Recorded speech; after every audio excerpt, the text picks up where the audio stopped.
Tonight from Paris, what do French Muslims have to say about the terrorist attacks? It's November 17th. You're watching The Ezra Levant Show.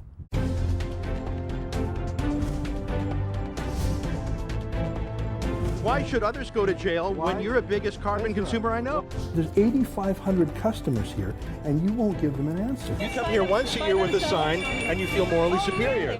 The only thing I have to say to the government about why I publish it is because it's my bloody right to do so.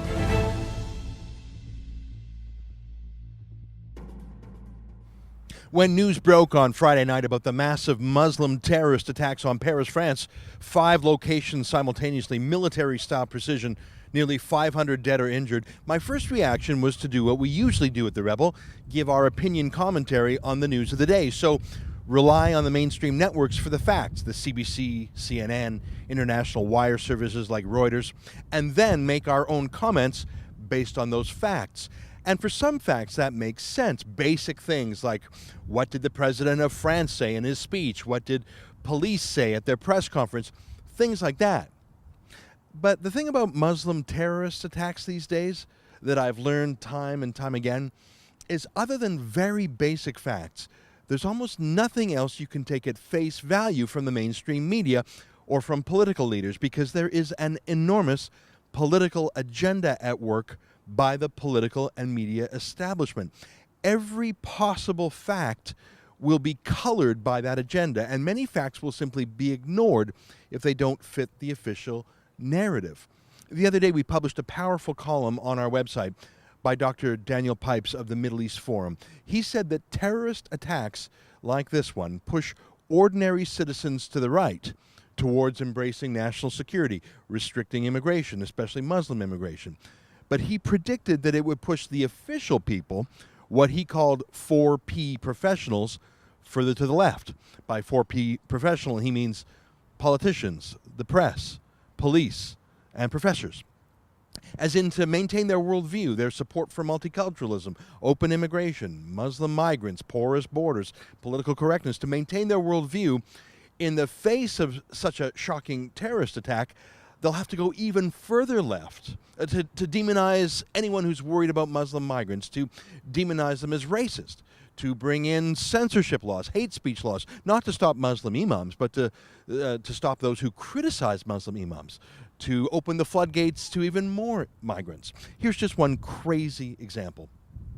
Literally days after the Paris attacks, the French ambassador to Canada lectured us, demanding that we take in more Muslim migrants. 2 recent Muslim migrants were implicated in the Paris terrorist attacks, and yet days later, this leftist elitist is telling us to take even more migrants? That's nuts. But that's what's happening. Here's the Globe and Mail saying with an editorial entitled, "Canada should not waver on plans for Syrian refugees." Let me read just 2 sentences from this editorial. Quote, "It would be a huge victory, one handed to the terrorists on Monday by 16 craven U.S. state governors who announced they will not accept Syrian refugees because of the attacks on Paris. Thankfully, Prime Minister Justin Trudeau says the Paris attacks will not alter Canada's plan to bring in 25,000 refugees by the end of this year. That was the only correct response," unquote. Those U.S. governors said they are simply not satisfied that Muslim migrants can be properly screened for security, and they'd rather not have a repeat of Paris, France, in places like Paris, Texas. But the Globe and Mail thinks that ban on Muslim migrants is somehow a win for the Islamic State, and the Globe thinks the only correct thing for Trudeau to do is to take 25,000 of these migrants in the 5 weeks before Christmas. Dr. Pipes was right. This terrorist attack is making the 4 Ps, politicians, press, police, and professors, go even crazier. And that's what I've observed here in France. Even Charlie Hebdo, the magazine that was the target of a Muslim terrorist attack in January, look at their response. This is their new cover. It says roughly, "They've got the weapons. To heck with them. We've got the champagne." That's all that's left of Charlie Hebdo's courage. As you know, they were attacked in January because Muslim terrorists did not like them drawing satirical images of the Muslim prophet Muhammad. So they were massacred. And after one more brave issue, then they announced their decision not to publish any more cartoons of Muhammad. The terrorist attack was a success. It got satirical cartoonists to promise not to do it again. That's called positive reinforcement for the bad guys. So this is all that's left of Charlie Hebdo's will to fight. Yeah, they're still killing us, but we've got champagne. No will to fight, just a few final moments in the twilight of France's history, numbed to the disaster by champagne. At least until that's banned, you can't drink alcohol under Sharia law. Now, we stayed in downtown Paris in the heart of the 4 Ps. We saw other journalists everywhere, even in our own hotel. We saw government officials. It was 4P Central. We saw 4Ps in training, left-wing students. I watched their rally at Place de la République for more than an hour, and they sang and chanted lots of karaoke-style love songs. And this chant, love is stronger than hate, love is stronger than hate, maybe as a personal emotion in your own heart. Sure, if you're an emotional student, falling in love with the world, in love with a boy or a girl, in love with yourself, sure. But 89 love-filled hearts were stopped from beating at the Bataclan nightclub on Friday. Love may be stronger than hate, but love can't stop a bullet. Do you see what I mean? What Dr. Pipes means about the official people moving even harder to the left to prop up their crumbling worldview. I'm going to show you 2 parts of this puzzle that fit together in a strange way. A conversation I had at a bistro last night with a couple of left-wing journalists, wealthy, privileged, old-stock, white Parisians, the fanciest people you'd ever meet, exquisitely politically correct. Couldn't be more adamant that the terrorism was brought on by French society itself for being so inhospitable to Muslims, by America for America's evil foreign policy, by anything and everything except Islam itself. One of the young journalists was gay. The preferred method of Islamic State uses for killing gays is to throw them off the top of apartment buildings, but this guy didn't have a hard word for Islam. Neither could be offended by anything Islamic, but they were highly offended by my questions about Islam. That's the first segment I'll show you later tonight. And the second was venturing out of the downtown to the Muslim neighborhoods. Nothing too adventurous, not into housing projects, not into the banlieues, the faraway suburbs. These were Muslim neighborhoods within Paris proper, inside the ring road, just 20 minutes north of our hotel. I just walked up to Muslim men and introduced myself in my terrible, terrible French and asked them basic questions. What do you think of the attacks? What is the proper place of Islam in France? They weren't as exquisite in their demand for political correctness as the journalists were, but at the base of it, they were just as adamant as those white French leftists. Islam had nothing to do with the attacks. Absolutely nothing. By definition, if it was terrorism, it couldn't be Muslim. It wasn't Muslim, even if it was done by someone shouting Allah Akbar with a group called the Islamic State. They won't even say that phrase, Islamic State, in France. L'État islamique. They can't even bear to say the name because they refuse to accept it, that it's Islamic. In fact, the lengths they would go to claim the attacks weren't Muslim were quite amazing. I'll show you the video clips. So stay with us. After the break, I'll show you my dinner conversation with a couple of French leftists. It was quite something. More after these words.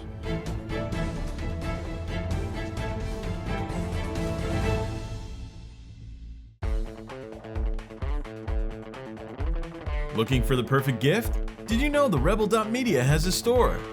Make a statement with a t-shirt. Have your morning coffee in a Fearless Travel coffee mug. There's even an Ezra Levant bobblehead. It's a one-stop shop for the perfect gift. And don't forget to pick up something for yourself. Go to TheRebel.media/store to find out more.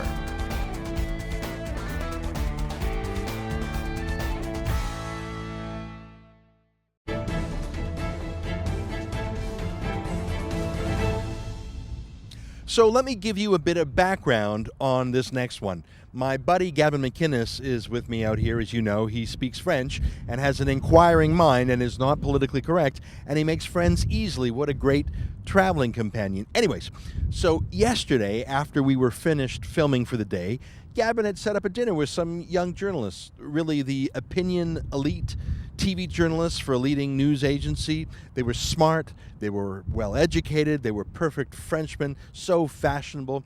Anyways, I arrived a little bit late, and I was listening to them talk with Gavin, and it was really interesting, and it was fun watching them spar a bit. Gavin is a conservative like me, and he's a bit of a troublemaker. And like me, he sensed that France was sad about the terrorist attacks, but not angry. He wasn't fighting back. Well, these two journalists both got passionate at this barb. One said it was the most offensive thing they had heard since the terrorist attack itself, and they started making their case. I thought it was interesting, so I asked if I could take out my camera and film them right there at the dinner table in the bistro.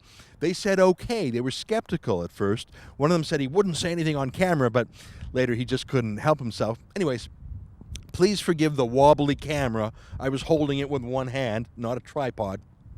Please forgive the low light levels. It would have been weird to put on a Klieg light at a bar to talk things over dinner. We've boiled this conversation down a lot, but I just want to give you a flavor of where the opinion elites in France are. Here, take a look.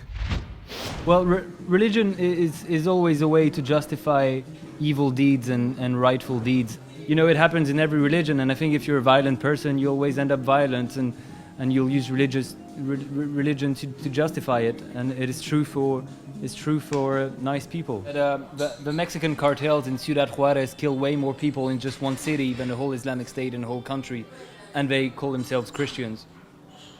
So, you know, you're always gonna have nutcases everywhere. Right wing, left wing, Muslim, Christian, Jewish.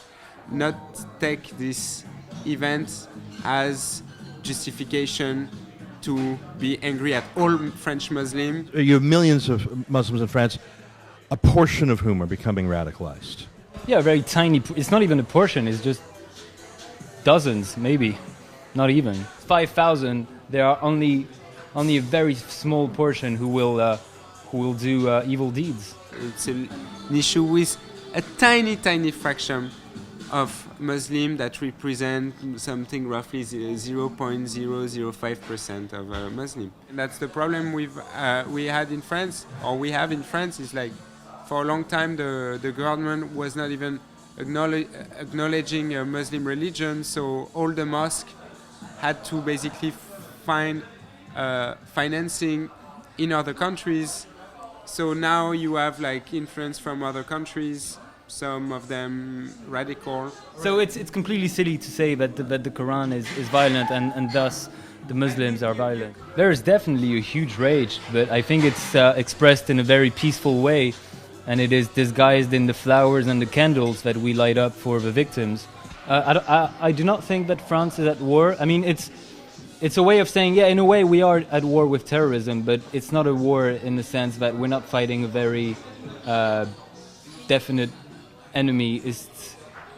I mean, you can't say we're at war because 8 nutheads just shot up random people on the street. What is it then? Is it crime? In a way, yeah, it's international organized crime. I think everybody's agree, like a lot of people agree in the US that the response post-September 11 was a mess. And I think we should not make the same mistake. Well, we can ask the same question about the US. What is the US doing against the Islamic State, and what will the US look like? Right now, what we're living here is just a result of what's going on in Syria, and it's the result of foreign policy from my country, from the US, from the UK. It's a result of the failure to stabilize this region. What do you expect? You're gonna have 100,000 people killed in Syria, and it's not gonna get contagious? Look at all the shootings you have in the US, and it's not Muslim people. It's just American people who go nuts and do mass shooting. How we fight it? By here in France. Sure. Okay, by having better school in the suburbs, by having just them with jobs. Yeah, in the first place. with jobs, by making sure that radical Islam, is not the only place where those guys feel that they're worth something. If they were worth something in French society, maybe they would not do that, you know. So I think there's a clear responsibility of the way our society works. So that was the opinion elite, the people who shape the news and therefore shape the views in France. Islam is not responsible for anything. France is racist against Muslims. It's hate speech to say the Quran is warlike. And anyways, it's all America's fault. It's hard to believe such masters of excusology and appeasement come from the country of Napoleon. After the break, we'll leave the fancy bistros of downtown and go out to a Muslim neighborhood. I think you'll find the comparison fascinating. Stay with us. We've heard you loud and clear. You can't get enough Canadian conservative news and opinion. Why not check out our blog? It's all your favorite conservative bloggers together on a page called The Megaphone. Go to TheRebel.media/TheMegaphone or click on the Megaphone menu from our main page to check it out.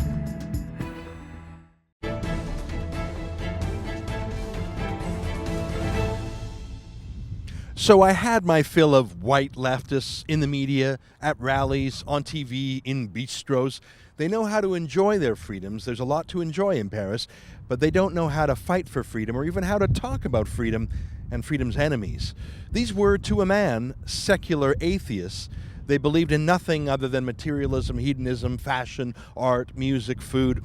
They were the very people gunned down by the dozen in Bataclan nightclub, but they could muster no anger against the terrorists who killed their tribe because the most sacred belief that had filled the void left by the ouster of religion and nationalism and culture was their new religion of multiculturalism. And that means never say a hostile word against a minority, especially Islam. Is it anti-racism? Is it fear on their part? Pretty much the same thing when it comes to islamophobia, fear of Islam. Yeah, I had my fill. So what did Parisian Muslims have to say? I'd met maybe 10 Muslims just here and there in the service industry. We took Uber cars everywhere in Paris, and most of their drivers are Muslim. We started to chat with our drivers about the terror attacks, and most of them were fairly liberal. But was that representative of the larger Muslim population? Or were these secular liberal Muslims, the chauffeurs, or were they just pretending to be to get along with white customers in their cars? I mean, who would want to get into a quarrel with a customer? So we decided to go into the neighborhoods and randomly talk to people, not the self-selected group of Uber drivers. What did ordinary Muslims have to say if you walk up to them? We went to several neighborhoods. Some people refused to talk to us. Some people were shy. But others, including some Uber drivers, talked at length.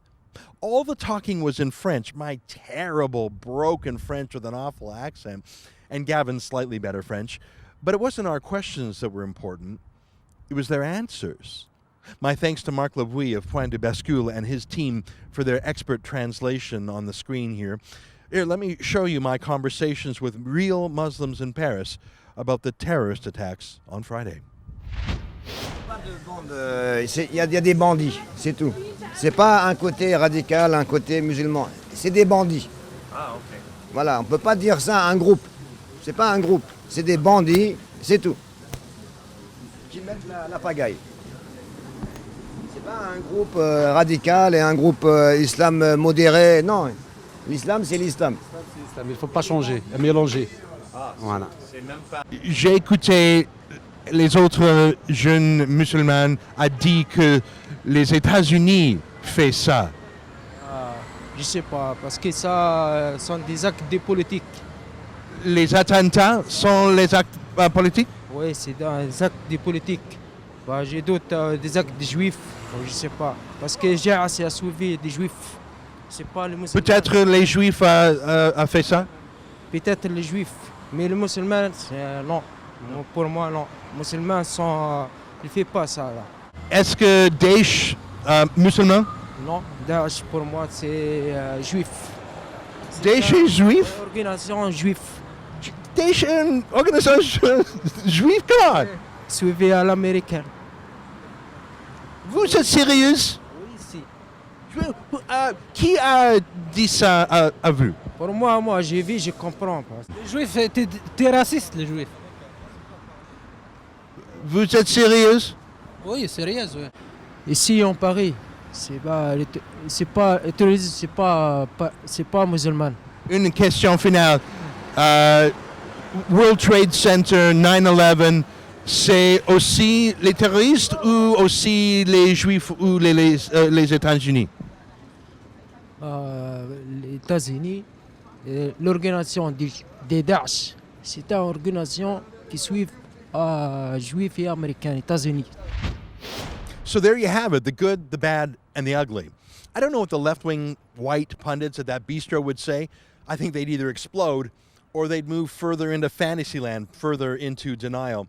But the one thing that Muslim men and empty white leftists have in common is their absolute, resolute view that Islam had nothing, absolutely nothing to do with the Islamic terrorism on Friday night. And hey, maybe that unity of denial is enough to build a country on until the next terrorist attack and the next one. My final thoughts after these words.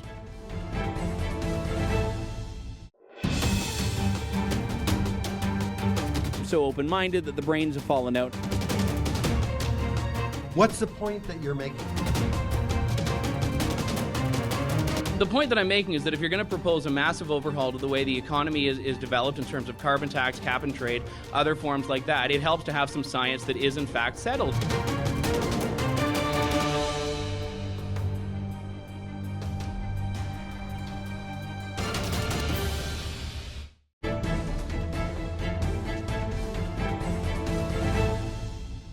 Lots of feedback on our trip to Paris so far, overwhelmingly positive. People are glad to have another perspective. But here's an email from someone who didn't want me here. David Rintoul writes, "The last thing that people of Paris need is to have you poking around, trying to stir up Islamophobia. Please go home." Well, David, you'll be pleased to know that I am heading home tomorrow. But your letter was interesting to me in a few ways. First of all, David is a constant letter writer, always with opposition or insults, which is weird. Why would someone who hates the show watch it so loyally? I think it's because he actually appreciates getting the other side of the story, even if he disagrees with it. I mean, he could always click away, but he never seems to. The second thing is the most obvious. To report the facts accurately and to give my opinions on them is not, quote, trying to stir up Islamophobia.